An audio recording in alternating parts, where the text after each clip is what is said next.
Hi all, Jarrod here. This is my first video review in a very long time. Let's hope we don't have a whole bunch of issues this time around. I've been dying to get more reviews up and figured this was the perfect title to jump back in. The Legend of Zelda series remains one of my personal favorite gaming series of all time. Remember, I'm the crazy guy with the Triforce tattoo and everything. Not too many people can actually say that. So when Skyward Sword was released a few weeks back, I grabbed the limited edition with the gold Wiimote and I jumped right on in. And to be really honest, I haven't looked back since. And I just finished the game about like 2 days ago, and I figured, well, what the hell, let's jump on in with a review. So let's start. Let's start with the pros and then the cons, and we'll wrap it all up with a score. Just wanted to mention that I'm not a huge fan of scores anymore, just because with gaming it's so subjective. I mean, you can think that this is like a brilliant game and I might think that it's garbage, so whatever. These are all opinion pieces and you already know that. So, the pros. I found that there was an incredible use of the Wiimote and motion controls in general. Flying, swimming, sword fighting, for the most part they all worked excellent. I would say a little bit of refinement might be in order for the next time, because I had a lot of trouble with the forward thrust, but all the other moves was not a problem. It took a little bit of time just to get used to, because I wasn't used to motion controls in general. I own a Wii, but honestly I barely ever used the thing. Anyways, everything worked exceptionally well. I also found that swimming was brilliant. I actually prefer swimming with the motion controls than I do with a standard control pad, and that's really saying something, because I'm a hardcore traditional gamer. So what else? The beetle, the new item there that you see flying around maybe in some of these videos, is just absolutely incredible. Can't imagine going back. I loved being able to like pick up things like bombs, for example, and shoot them at enemies. I thought that was absolutely brilliant, and I'm really hoping that that comes back again. Also love the bomb controls, being able to like bowl your bombs at enemies or throw them. It's just brilliant. Absolute brilliant use of the Wiimote and motion controls in general. Also loved how the enemies actually make you think. You don't just jump into a battle and waggle your way to victory. You actually have to stand back for a few seconds and like take a look at them and see how they're holding their weapons and how you can sort of like deflect away from them and what have you. Just brilliant, brilliant. Also loved that most enemies had multiple ways of taking care of them. So for example, some of the more basic enemies, you could actually use your slingshot, shoot a pellet at them, and then go in and waggle your way to victory. But that's only early on. Later on, you can't do that. Yeah, you can use bombs and things like that, but I just love the freedom. Like, you had so much freedom to take on all these different enemies. Just absolutely great. I also love the dungeons. I think some of these dungeons are the best the series has ever had, especially the 3D series. This is just outstanding. Don't worry, even though it is creative and unique, there's a lot of stuff that pays homage to the classic Zelda series. Well, more like the classic Zelda puzzles. Also really enjoyed the new time shift stones. These things were great. If you hit one of them, you'd be, particularly was in the desert, so if you hit one of these where it was all sand before, now suddenly everything has come back to life like it was in the past. Just really, really cool, and a lot of different puzzles and gameplay mashups happen because of that. Really, really good. I loved how the developers blurred the line between the classic dungeon / overworld. That's sort of not exactly the same anymore. Now you travel to 3 different locations, not only like that's excluding the sky, and these 3 locations, yeah, there'll be dungeons and or temples or whatever in these 3 locations, but just getting to them feels almost like a dungeon. And I thought that was really unique. It was a really different twist. Now, a little throwback to Majora's Mask I also enjoyed, which was Skyloft, which was the one town in the game that's in the sky, obviously. I loved how all the different characters are alive, if that makes sense. They're all going about their day, doing their own things, just like with Majora's Mask. It's not obviously quite as deep as it was in Majora's Mask, but it's entertaining, and some of the characters that you meet, you'll think, yeah, these guys aren't so hot, they're nothing, fancy or whatever, but eventually, as you keep playing, they'll unlock different side quests, and it makes quite a nice diversion.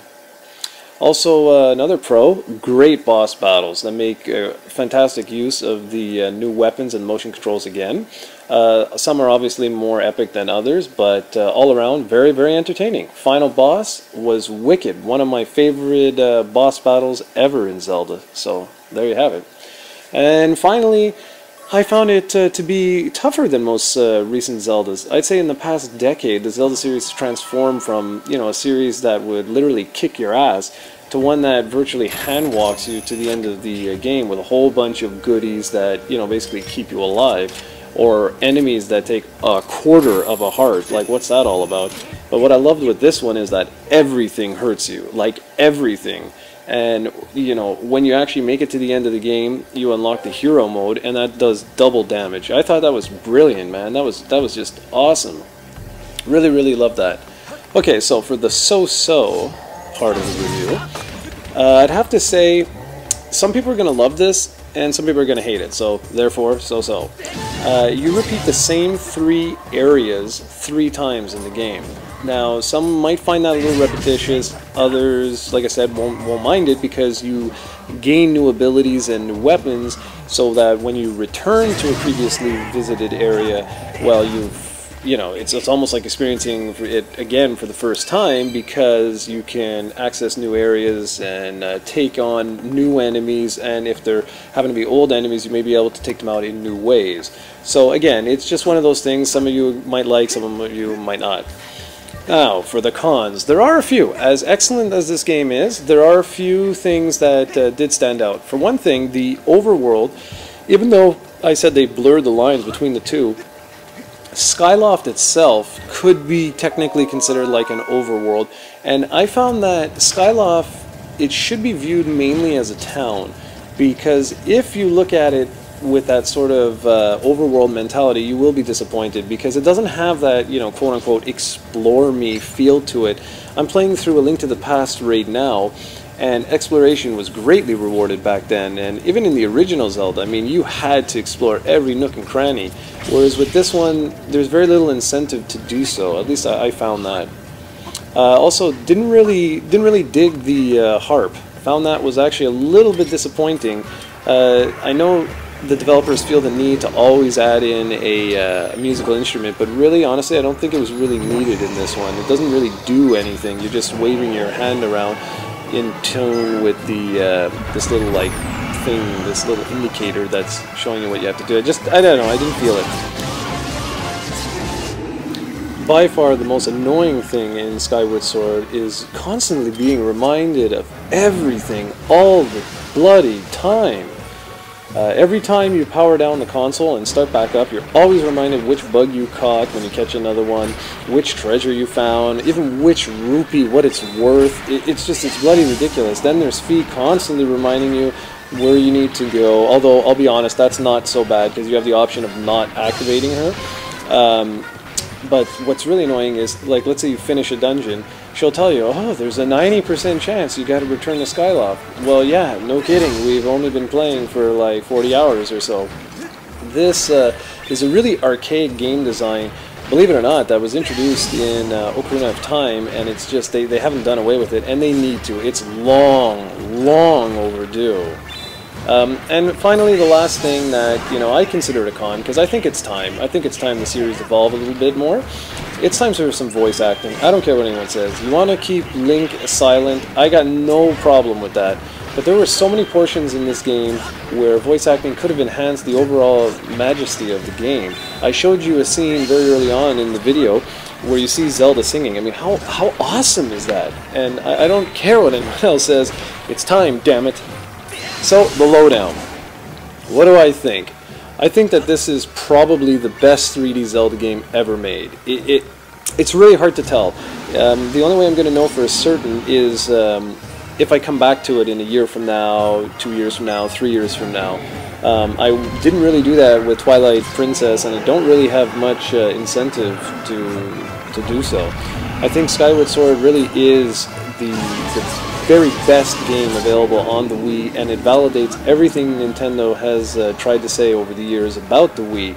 It's a fantastic game, and like I said, I mean, it validates the Wii's existence. It is such a shame that this was released so late in the Wii's lifetime. This is something that we needed about a year to 2 years into the console's lifespan, but you know, hey, it happens. This is a super adventure that will leave you questioning exactly how Nintendo plans to follow this up on the Wii U.